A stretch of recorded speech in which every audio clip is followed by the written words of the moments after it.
Grasshopper disassemble. Reassemble. Huh? Reassemble. I can't reassemble him. You squashed him. He's dead. Dead? Right. Dead as a doornail. Reassemble, Stephanie. Reassemble. I know you don't understand. But when you're dead, you're dead. It's just the way it is. Dead is forever. Squash. Dead. Disassemble. Dead. Disassemble. Dead! Hey, slow down! No disassemble! In a world overflowing with movies, we need a hero. Someone to separate the bad from the good. Sounds like a job. Verbal diorama. She watches all the movies from comedy to drama. From the top row sound. And don't forget the action. She'll watch until the end and then she'll give you her reaction. Movies you know, movies you don't. Prequels, sequels, remakes, and trivia and outtakes. Movies you know, movies you don't. Interesting stories, all the categories. Hi everyone, I'm Em and welcome to Verbal Diorama episode 338, Short Circuit. This is the podcast that's all about the history and legacy of movies you know and movies you don't, that loves input. And this podcast is the output of that input. Call me Emmy5, I guess. Welcome to Verbal Diorama. Whether you're a regular returning listener, whether you're a brand new listener, thank you so much for being here. Thank you so much for choosing to listen to this podcast. I'm, as always, so happy to have you here for the history and legacy of Short Circuit. And if you are a regular returning listener, thank you so much for continuing to return to this podcast and support this podcast for as long as you have continued to listen and support this podcast, whether that's within the last year or whether that's within the last 7 years. Thank you so much for your support. It genuinely means so much to an indie podcaster who does all of this all by herself. So from the bottom of my heart, thank you so much for coming back to this podcast. This year has been a bit of a whirlwind on this podcast, actually, because I started with animation season, then I took a little bit of an extended break, and then I wanted to do something for International Women's Month, which is obviously in March. And while my extended break led to a shorter month than usual for the podcast, it was pretty packed, with 5 Spice Girls and The Literal Mockingjay. While there was no Spice World sequel, not for lack of trying, listen to that episode for more, there are several Hunger Games sequels and a prequel, and another prequel coming. And I've tentatively scheduled Catching Fire for later on this year on the podcast. But regular listeners will know that sometimes the schedule moves around, and you guys know what the schedule gets like because there's way too many movies and not enough of me to do episodes on those movies. However, I have serious intent to go back to the Hunger Games for Catching Fire later on this year. Fingers crossed, I'll get round to doing that. This month, I wanted to focus on something a little bit different. We're now in April. And I wanted to look at our ongoing cinematic relationship with AI, which is a topic rarely out of the news for both good and bad reasons. And I wanted to start this journey in the 80s, before the end of the Cold War, and how we needed number 5 to allay some of our fears over AI military and weapons of mass destruction. And honestly, this movie might be 40 years old this year, but number 5 has aged beautifully. The movie Short Circuit, not quite so much. And the strategic, artificially intelligent nuclear transport are just as good at making gin and tonic as they are at blowing up tanks. Here's the trailer for Short Circuit.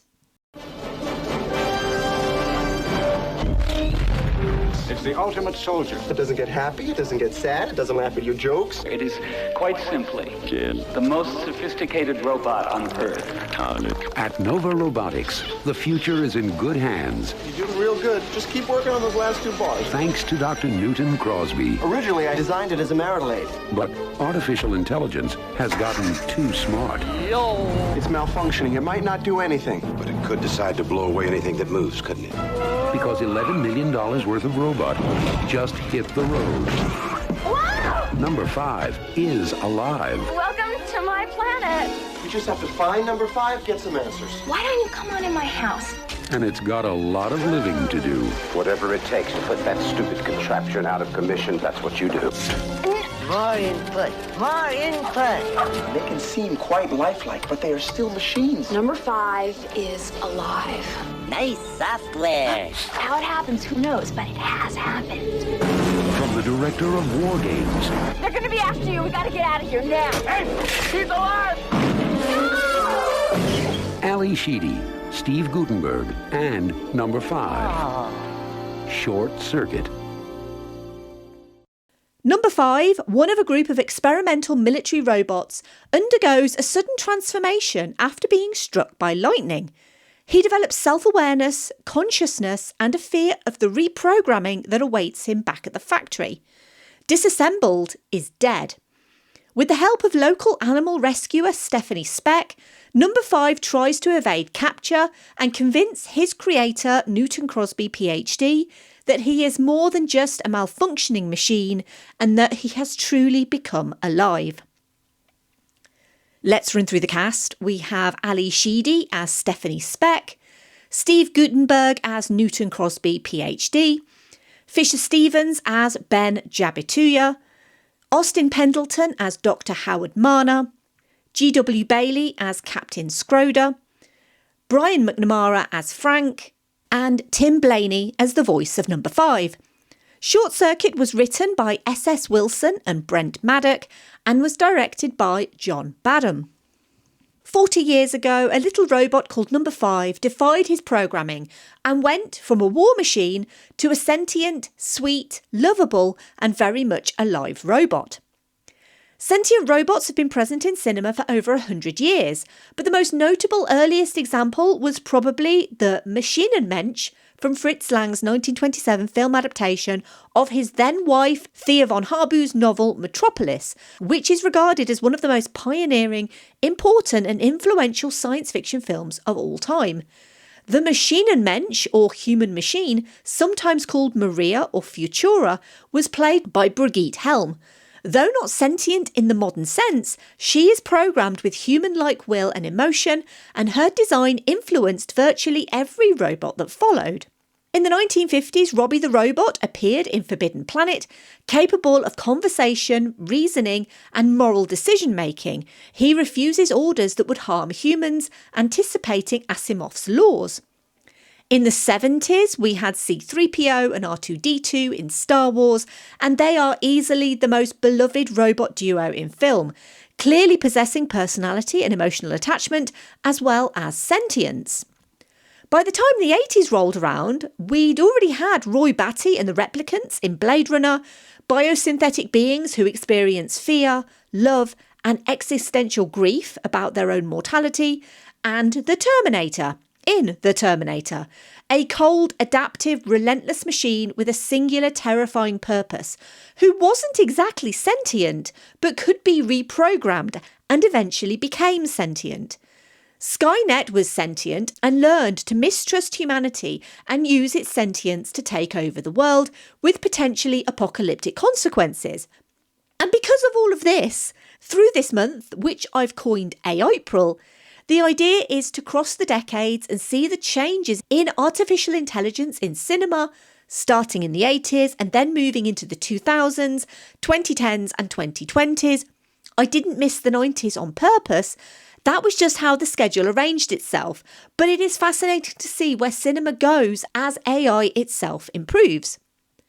The 1980s was the height of renewed Cold War tension.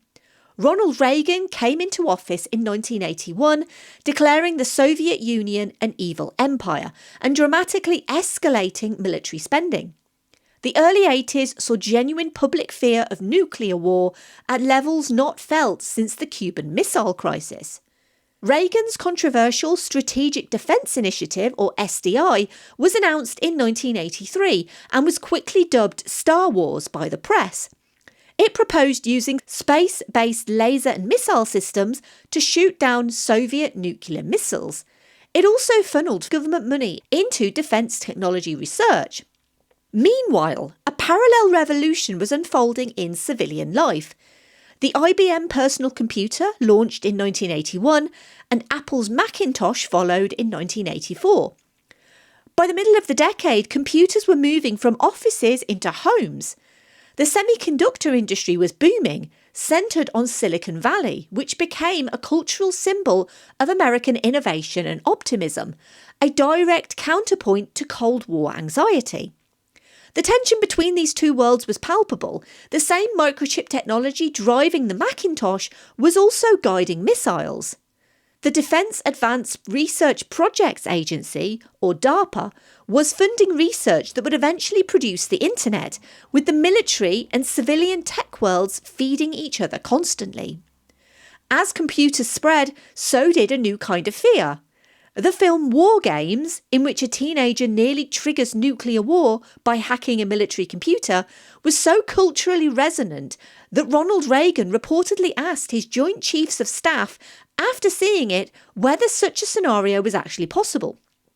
They told him it essentially was, which helped accelerate the development of formal cybersecurity policy. The 80s were essentially a decade lived under two competing narratives: the fear that technology, nuclear weapons and rogue computers might destroy civilization, and the excitement that technology like personal computers and the internet's precursors might transform it for the better. And that sense of technological and ideological victory set the stage for the hyper-optimistic tech boom of the 1990s. And of course, War Games is also relevant when it comes to talking about Short Circuit because they share the same director, John Badham. And a year after Short Circuit, we got RoboCop, a powerful but dangerously literal satire of militarised AI and corporate incompetence. But that is a topic for a future episode of this podcast, and I cannot wait to get round to RoboCop. Hot off the box office success of War Games, John Badham decided to make Short Circuit immediately after reading Brent Maddock and S.S. Wilson's script, which was written as part of a UCLA extension screenwriting course. Wilson and Maddock would go on to write Tremors, 3 of its sequels, its TV series, along with Batteries Not Included, which I also love and will do one day for this podcast, Wild Wild West, and both were also story consultants on The Land Before Time, which was a very recent episode of this podcast. I also did an episode on Tremors years back. I love that movie. But how did John Badham get this script? Well, at the University of California, at the class which was taught by Sally Merlin Jones, was fellow student Arne Olson. He was impressed and showed the script to his friend Gary Foster, who in turn showed it to his father, producer David Foster. Once David Foster and his producing partner Lawrence Terman bought the script, they sent it to John Badham, who agreed to direct. Although several studios were interested in the screenplay, they opted to go with the relatively new producers' sales organisation because it only had a few other films in the works, and so Short Circuit would get the special attention it needed. John Badham would read the script and immediately loved the character of Number 5. And Number 5 would be the sole most important part of the movie, and getting his design right was critical. He had to be a viable war machine, as well as cute and show empathy. And for that design, in part, we have Steven Spielberg to thank, and not just for the E.T. vibes we get from Number 5.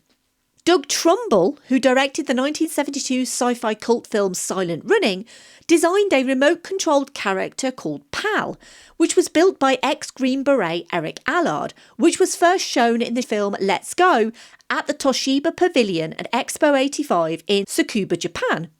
Pal was a 3-wheeled robot that had a boom-type back with arms and a head.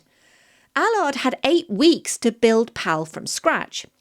At that expo was Steven Spielberg, who saw the film Let's Go and took note of the name of Pal's builder from the credits. He knew that John Badham was looking for a robot for his movie, and he recommended that they contact Eric Allard to build the robot for Short Circuit. Allard got sent the script to Short Circuit on a Friday and was asked to prepare a bid. Monday morning, he returned with a lengthy proposal breaking down every shot in the film in which robots would appear, outlining how each shot could be accomplished. He was immediately hired as the robotic effects supervisor. Allard is also the guy that developed the famous Duracell bunny. Once he was hired, Allard jumped right into the design phase of Short Circuit, collaborating alongside John Badham, as well as with acclaimed artist Syd Mead and visual consultant Philip Harrison. Mead created conceptual and world designs for science fiction films like Blade Runner, Aliens and Tron, and had been described as the artist who illustrates the future and one of the most influential concept artists and industrial designers of our time.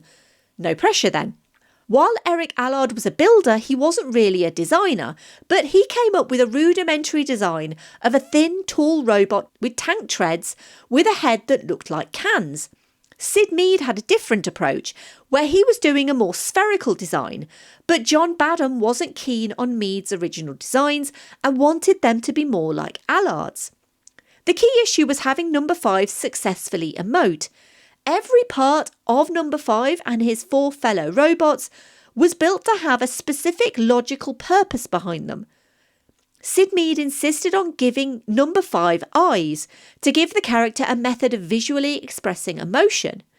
Through several meetings, they came up with him having 2 camera lens eyes, and because all movie cameras have flaps in front of the lens to keep out glare from the sun, they used this principle to give Number 5 sun visor flaps that resembled eyebrows, and giving him eyebrows suddenly gave the robot a way to emote happiness, sadness, fear or anger.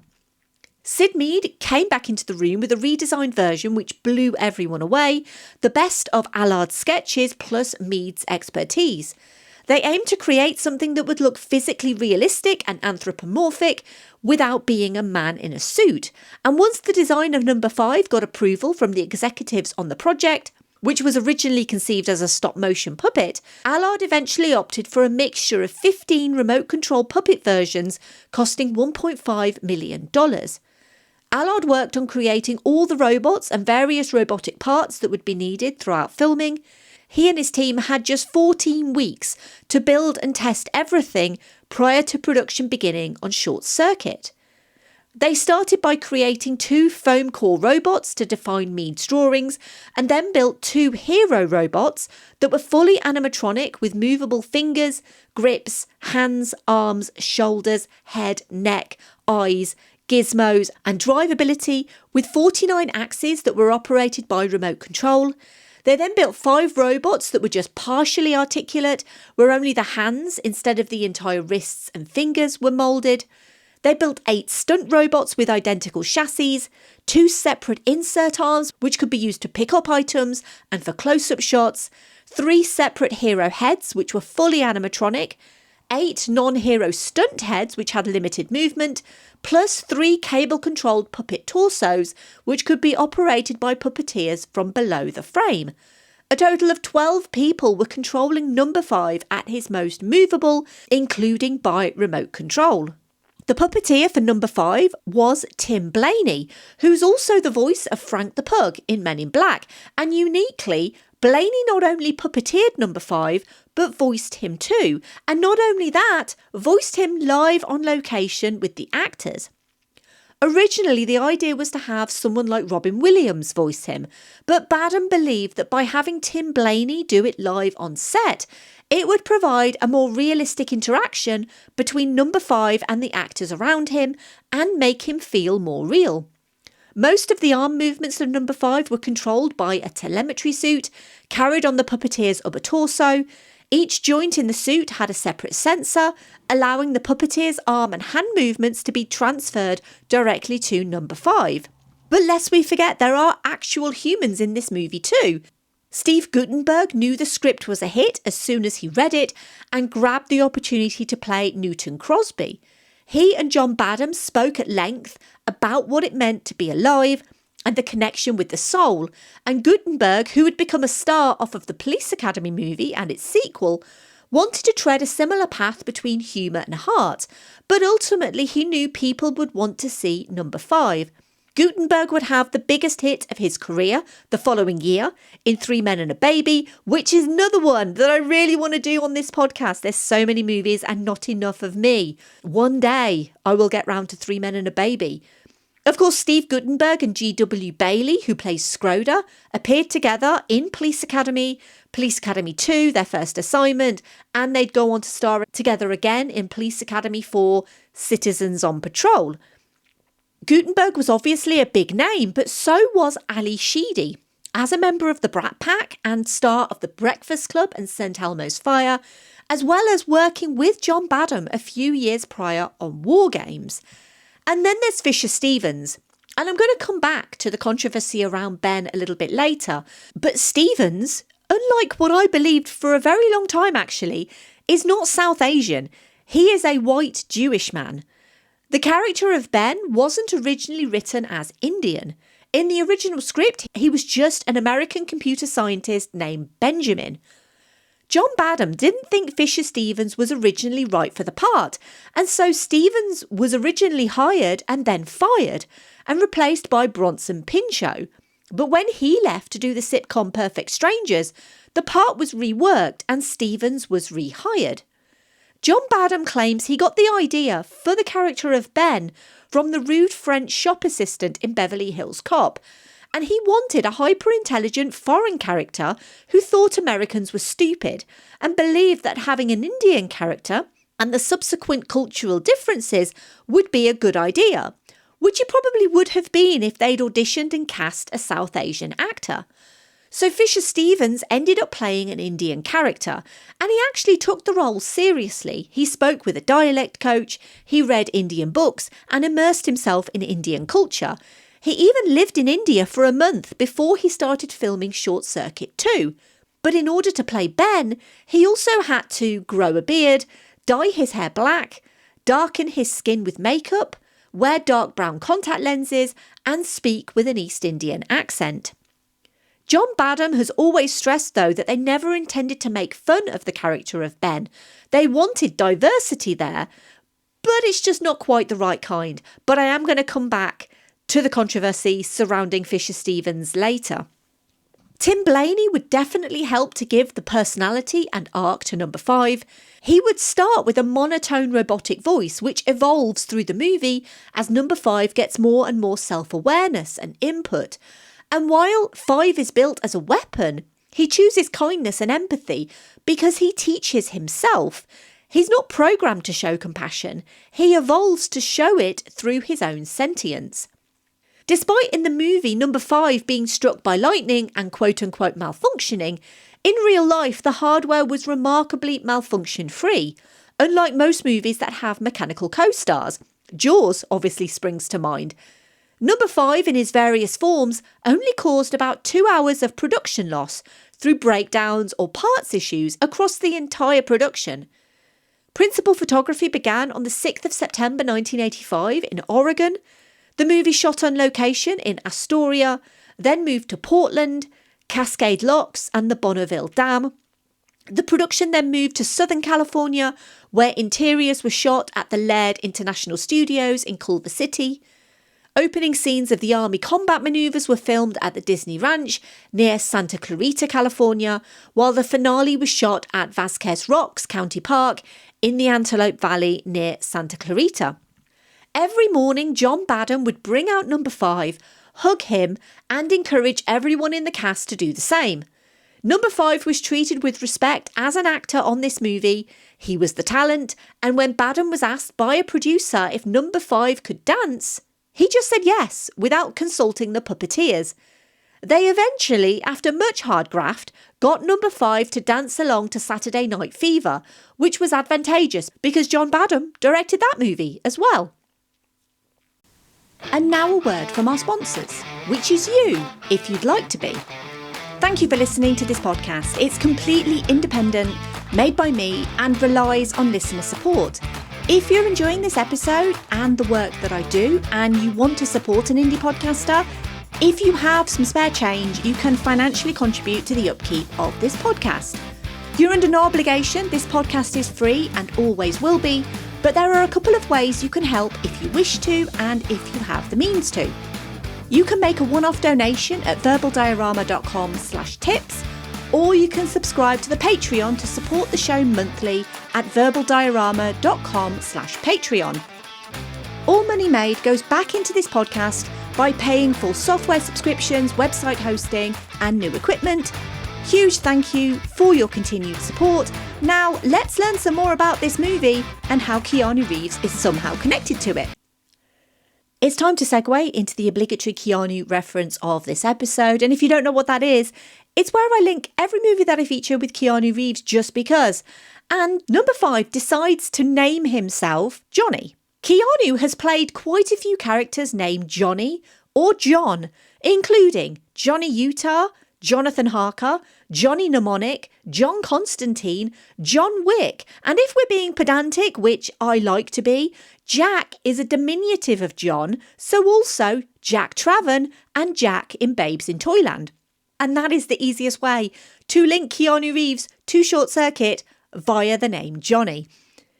Now you'll notice in Short Circuit there are 2 main songs that are played in the movie. The first is the song Who's Johnny, which is the theme from Short Circuit, and that was performed by El DeBarge. That song was actually a hit. It reached number 3 on the Billboard Hot 100 and number 1 on the Hot R&B Singles charts. But when it came to the end credits, there's another song called Come and Follow Me, which is number 5's theme from Short Circuit. That was performed by Max Carl and Marcy Levy. And let's be honest, neither are really well-known hits nowadays, but they do add to the very 80s charm of this movie.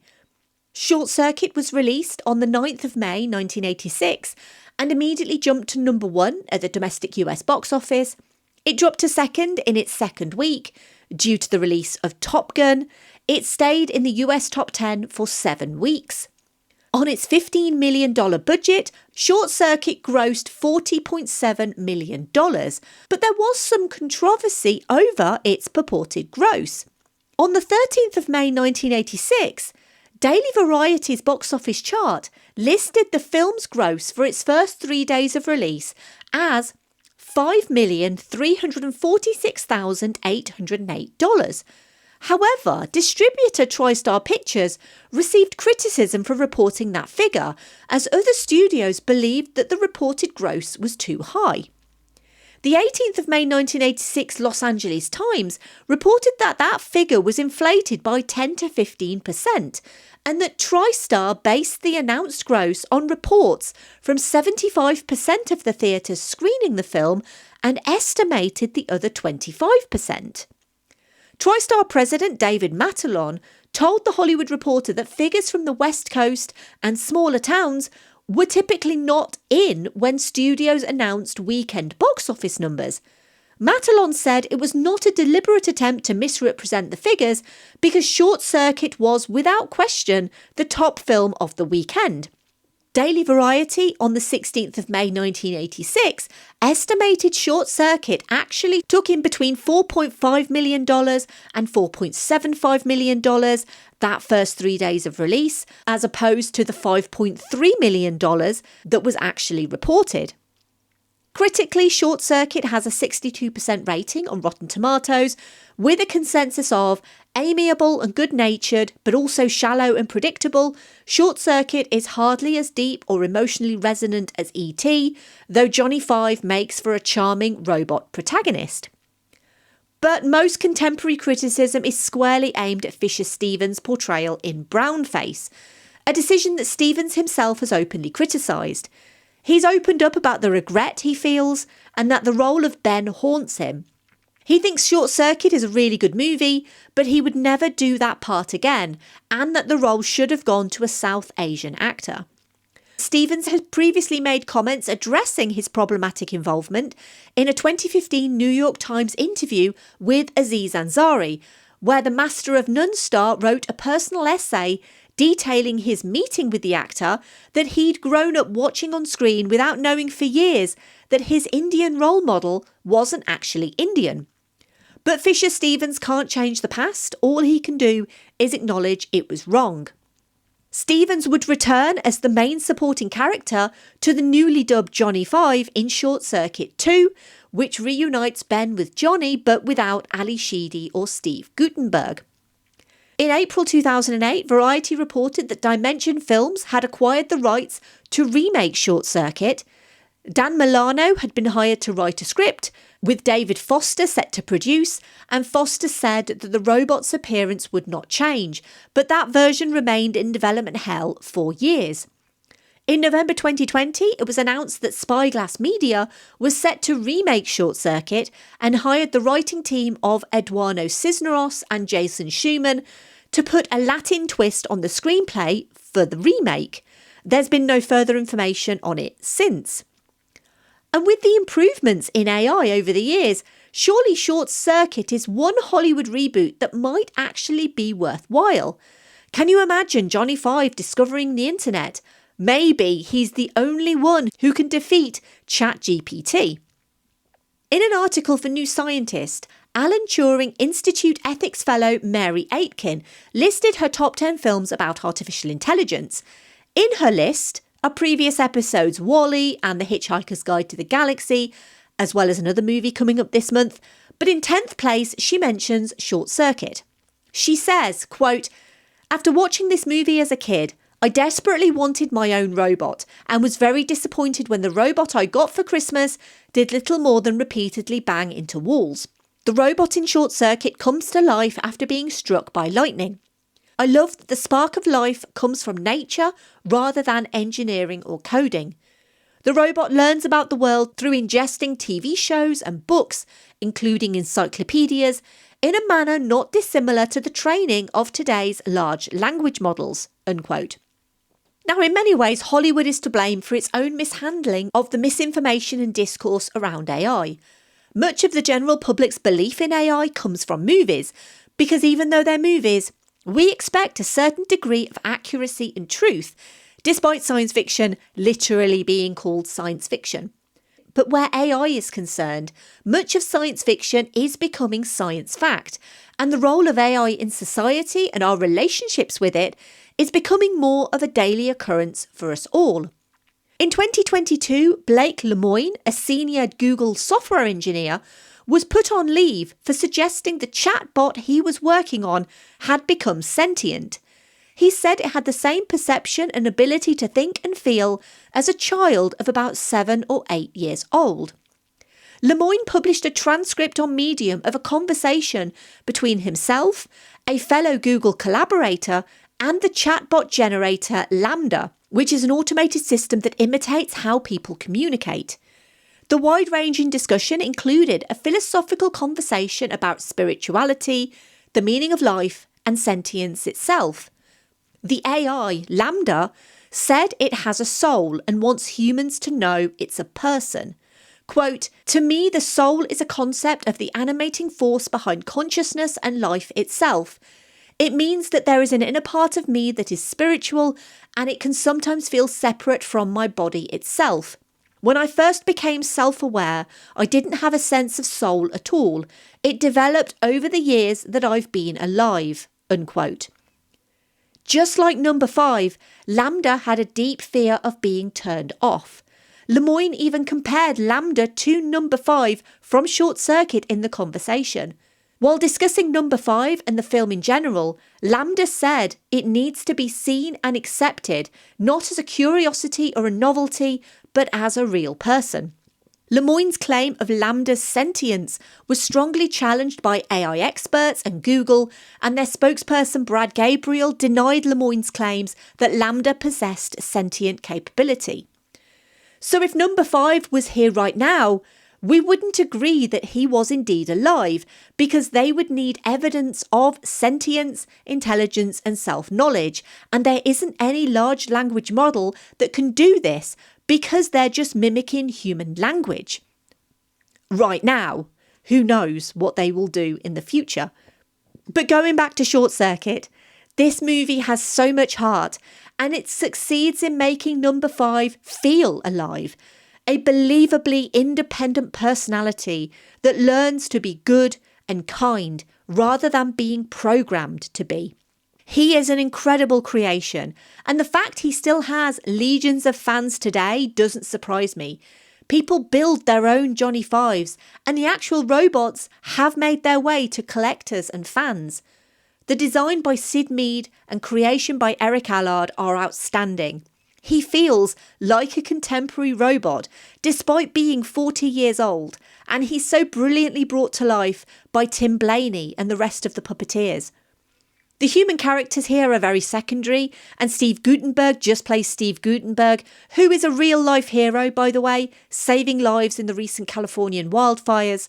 Ali Sheedy's Stephanie being an animal rescuer and then rescuing this robot tracks, no pun intended.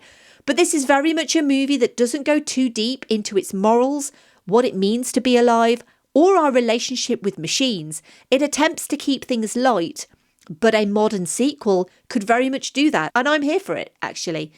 Short Circuit is a nostalgic joy, but I think it could also work for kids today.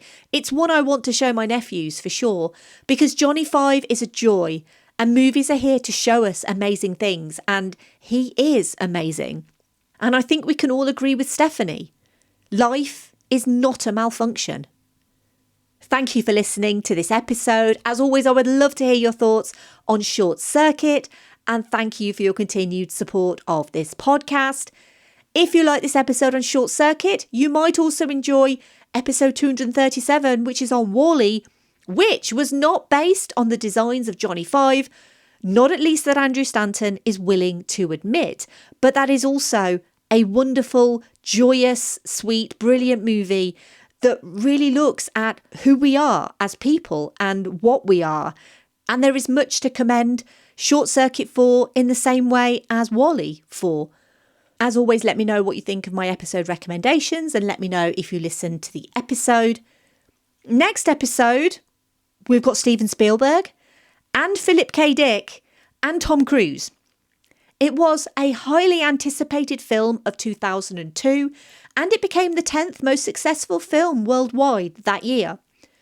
Minority Report is a highlight in the careers of both Spielberg and Cruise.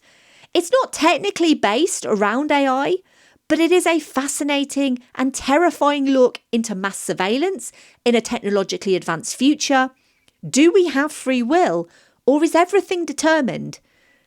Join me next week for the history and legacy of Minority Report.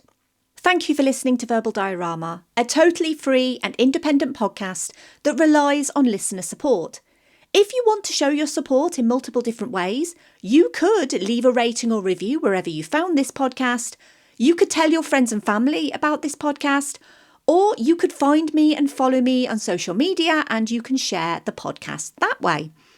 I am at Verbal Diorama across social media, where you can share posts, like posts, comment on posts. It all helps really to get the word out there, to hopefully get other people to know this podcast and know the recent episodes that I've put out.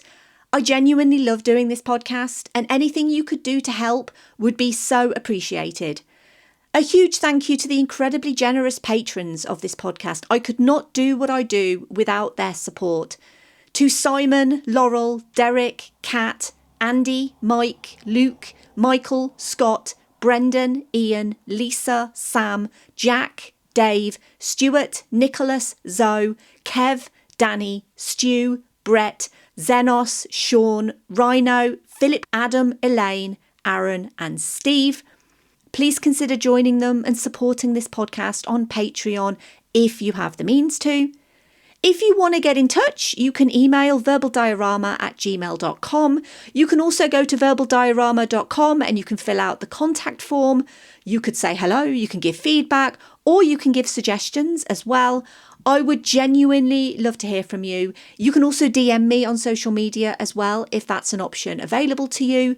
I love to hear from people and I always try to respond as quickly as possible. Thanks again for listening, and thanks for supporting independent podcasting. It means more to us than you know. And finally, Come, input. Beautiful. Right. One more time from the top. Who is your programmer? Me.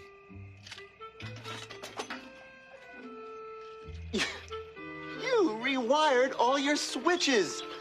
No wonder you're malfunctioning. Switches are my switches. Life, not malfunction. Not malfunction. I am alive. No, you're not. You can't be. There's got to be another explanation. Okay. What? Sorry, time's up. Wait a minute. I'm thinking.